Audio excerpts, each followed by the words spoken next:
any lover, but you have to punch a panda. Do you do it? Ooh, good question.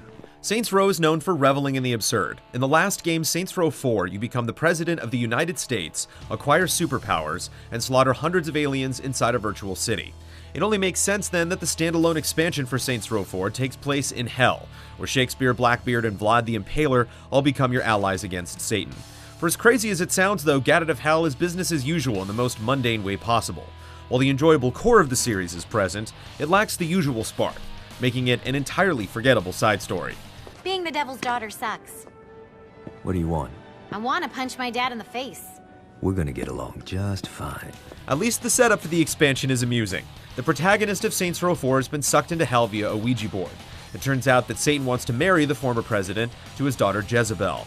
It's up to Johnny Gat and Kinsey, whom you can switch between at any time, to chase after the boss and take down the devil. Fortunately for her, Johnny's trail of destruction wasn't too hard to follow. While the premise builds up plenty of potential for the usual Saints Row antics, Get Out of Hell is disappointingly thin on jokes. Outside of a well-done musical stint that was revealed over a month ago in the name of marketing, there are hardly any humorous moments to speak of. Even the aforementioned characters like Shakespeare and Blackbeard are barely present. Shakespeare's tragedies moved throughout the entertainment district, eagerly awaiting their master's next command. The reason it all feels so lacking is that there are very few traditional missions to speak of. Instead, the expansion requires players to fill up a bar known as Satan's Wrath to progress the story. To do so, you'll be tasked with doing the same minigames again and again. While these minigames work fine as distractions in the full-fledged Saints Row games, as a main course, they grow tiresome quickly.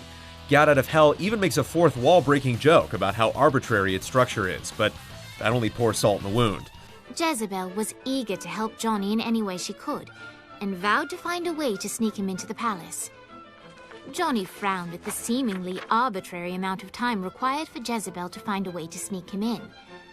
But he accepted the fact that without traditional missions, this was the best way to further the story.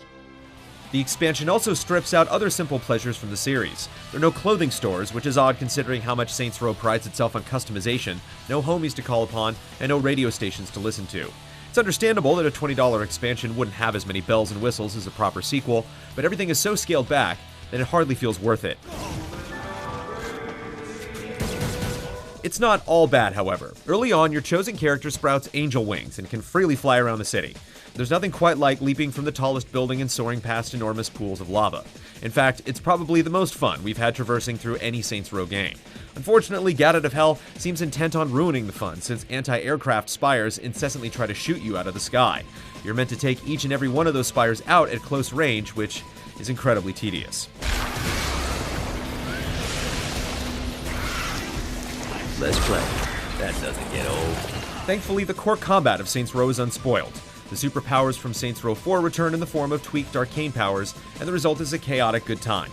It's a simple pleasure clearing an entire room of enemies with seismic stomps, blasts from twin submachine guns, and repeated groin kicks. If nothing else, Get Out of Hell is a reminder that Saints Row is still a perfectly suitable playground of destruction. You can even bring in a friend for some co-op carnage if desired. The only thing that occasionally dampers the carnage is a sluggish frame rate during the more intense encounters. On the one hand, hell. On the other hand, guilt-free murder. Yet nearly everything good about Get Out of Hell has been done better in the main games. We remember laughing out loud during the last two Saints Row outings, but couldn't even muster a chuckle throughout the duration of the expansion. If you're absolutely desperate for more of the 3rd Street Saints, this jaunt into the underworld will just barely suffice, but most will be better off waiting for the next, and inevitably, more fully featured sequel. Mr. Gat? Who are you?